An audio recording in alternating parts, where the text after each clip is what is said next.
Hello, we're continuing with information processing, chapter 7. We're now in section 4. We're going to do more on memory.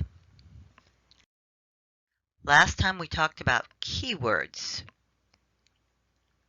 as a way to help us remember things. Now I want to mention another technique, the last one, peg words. There are several peg word systems. By far the most powerful was developed by Harry Lorraine. His book, The Memory Book, from 1975, is still in print. Now, peg words are used to remember numbers.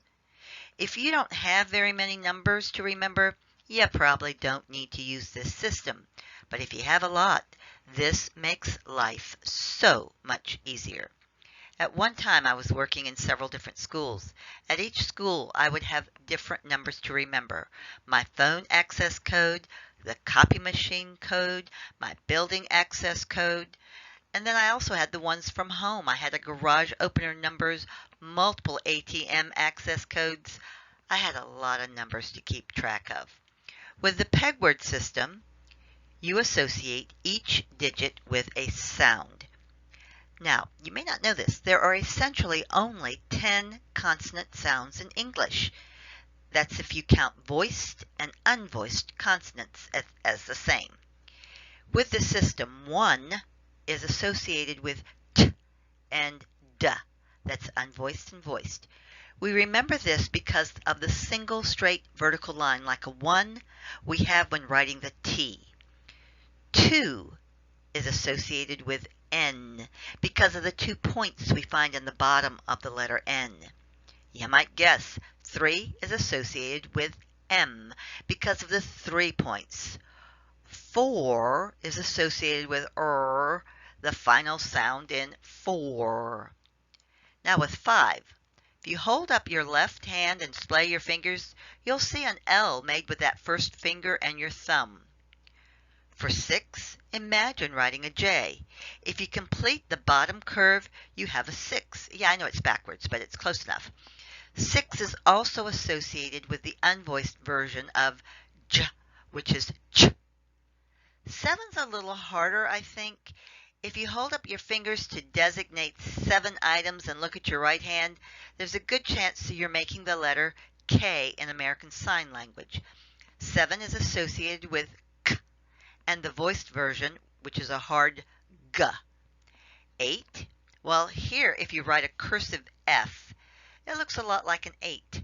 Along with a F, 8 is also associated with the voiced version, which is V. 9 is associated with P or P. It has the same shape, just reversed. The voiced version of P is B, also associated with 9. 0 is the last one, and easy enough. The first letter of 0 is Z. The unvoiced sound is S. Now, once you've learned these associations, your next task is to take the numbers you have and using the sounds associated with each number, create a word and maybe even a picture. Now, let me give you an example. My son, when he was younger, liked to do science experiments. If you go to the library, you don't find them under S. You have to use the Dewey Decimal System for nonfiction books. Rather than searching around, I finally learned the numbers for science experiments is 507. I took the sounds L, S, and K associated with these numbers and created the word Alaska, which has all the sounds and only the sounds in order for LSK. I then pictured Mr. Wizard. I know that dates me too. He was doing a science experiment in Alaska, and ta-da! We can go directly to the correct section in any library. As I mentioned, you probably don't need to use this system unless you're struggling with many number sequences. If you are, this vastly simplifies your life. Now let's finish up declarative memory, some things we know. You may or may not need to practice. There is such a thing as one trial learning. If you have a lot to remember, then mnemonic devices, memory techniques can be very helpful. We also know that many short practices are better than fewer longer practices. Remember spaced responding. We have relatively unlimited storage capacity. To date, no one's brain has exploded because they put too much information into it. But we do have increasing issues with retrieving information and forgetting. We're not going to get into the psychology of forgetting, which is an entire area unto itself. Now, speaking of an area entirely unto itself, let's talk a little bit, veering off here, about prospective memory. That is, remembering to remember. Most of what we think of as memory is retrospective. It's from the past. This is remembering to do something in the future. It does decline with age. You find yourself walking into a room and you can't remember why you came in there. Now, here you can see, compared to retrospective declarative memory, which is primarily embedded in the hippocampus, prospective memory plugs into many parts of our brain. When you look at these abbreviations, you'll see PFC in some of them. That means it's something going on in the prefrontal cortex. And you remember, that's in the very front part of the brain. When you see CC, that means it's something going on in the cingulate cortex, which is found in the medial brain. Actually, it's the upper part of the limbic system. It lies just below the cerebrum. Finally, the precuneus, it's misspelled on this slide. This area helps with many complex functions, includes recollection, episodic memory retrieval, and constructing mental imagery. How do we improve prospective memory? Well, the single most important thing we can do is to practice mindfulness. Focus. Be in the moment. We can also use visual cues. Examples here include the visual calendars, sticky notes, lists, agendas. They all will help us remember to do things in the future.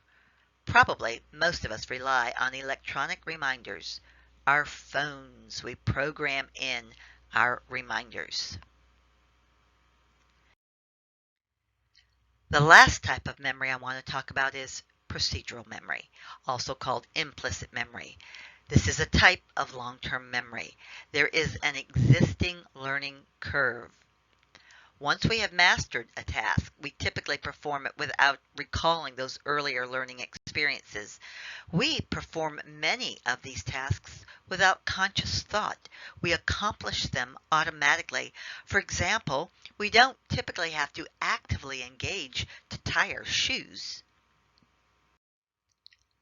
Procedural or implicit memory is sometimes called muscle memory. Also, conditioned responses. For example, fear.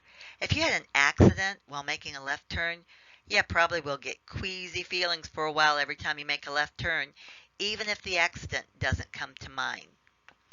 Now, another procedural memory that's getting a lot of research is priming. This is the concept that if we can expose people to an experience, through this, we will be more likely to get certain responses. We see this especially in the world of advertising. I'll give you one quick example from the grocery store. Grocery stores, by the way, do a lot with priming. Next to the strawberries, there'll be a display of those little yellow sponge cakes and some whipped cream. The store is going to sell more of all these three items than if they were displayed separately, because many of us have had a prior experience eating this particular combination, and it is really good. Now, procedural and implicit memory is in some very different areas of the brain than we've been looking at. Specifically, it's found in the cerebellum, which is that structure in the back of our heads and under the cerebrum. Also, the basal ganglia. This is a group of structures deep in the brain that connect many of the lower layers with the upper layers. There are some key differences between best practices to encourage procedural memory rather than declarative memory. Procedural memories do require practice, but the practice can be imagined rather than real. There's been a lot of research on this with sports activities. Now, you actually do have to know how to do the task before you can imagine doing it. We also know that fewer, longer practices are better than many short practices. So if you want to learn how to parallel park, you're better off spending an entire afternoon practicing rather than trying it once a day for a week or two. Procedural memory is highly resistant to forgetting. Even if it has been decades, you can still roller skate like you did when you were 9. To finish up this section, this is an overview of the basics of long-term memory. You can see all the things we've been talking about here. This is the end of our section, and we'll have section 5 coming up.